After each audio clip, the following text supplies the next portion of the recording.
So how much do you guys think on an average a student takes out in loans in a year? The average a student takes out in loans in a year is around $6,500. So in 4 years, it ends up being $27,000, not counting the interest. So many of us are getting loans now, or eventually are going to get loans, because if we decide to go to grad school. That's why it's important to be aware of the different types of loans there is and the advantages and disadvantages of them. First, first I will be talking about I'll give you a brief background of the different types of loans. Then I will tell you the advantages and the disadvantages of these loans. So what are loans and what comes with it? So basically here in the USA, it's loans for families to save up money their whole lives for their children to go to college when they are able to. Usually that doesn't end up happening, and that's when loans come in hand. So loans is basically money you borrow to go to school and then pay after you're out of school. The June 9, 2014 Los Angeles Times explained that about 41 million people have student loans adding up to $1.1 trillion, a debt larger than national credit card debt. And from those $1.1 trillion, there is also $100 billion from private banks as well. And it takes up to 10 to 30 years to pay back these loans. So now that I've talked about the brief background of student loans, I will now talk about two types of loans there is.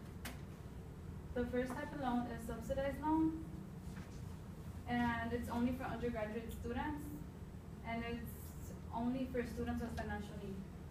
And the interest rate is not affected while in school. And this is actually considered one of the best loans to get.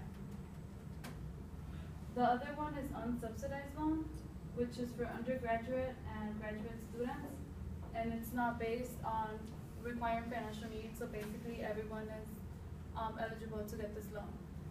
But the only thing is that the interest rate begins as soon as you get the loan. So that is something people aren't aware of when they get this loan. So according to the student loan website, the current interest rate for undergraduate students is 4.66%. And for graduate students, it's a little higher, which is 6.21%. And this direct subsidized and unsubsidized loans are part of the largest program there is here in the United States, which is called the Federal Student Loan Program. So now the pros and the cons to it. The pros, of course, is helps pay for tuition, and you don't have to accept the whole loan. One thing students don't do is they get $5,000, but don't actually need those $5,000, and they only need, let's say for example, $2,000, and they end up getting the $5,000 and wasting the other $3,000 on like unnecessary stuff, not knowing that will eventually come back with the interest rate. The cons to it is that more money you take out, the more it takes to pay back, and the interest gets higher and higher. Another con to it is if you don't finish school, the debt will always be there. So it will haunt you basically your whole life, and it'll be harder for you to pay for school if you don't have a degree.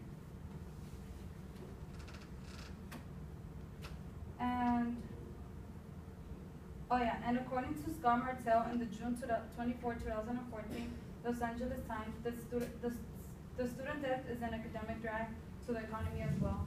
So that is also a con, because it's not only affecting the students with the debt, but the whole economy. So now that I've talked about the pros and cons to it, I'll wrap things up. First, I gave a brief background of the student loans. Then I talked about two different types of loans. And lastly, I talked about the advantages and disadvantages of these loans. So whether or not we like or dislike loans, it is something most of us need to pursue our dreams. And at the end, loans can give a great opportunity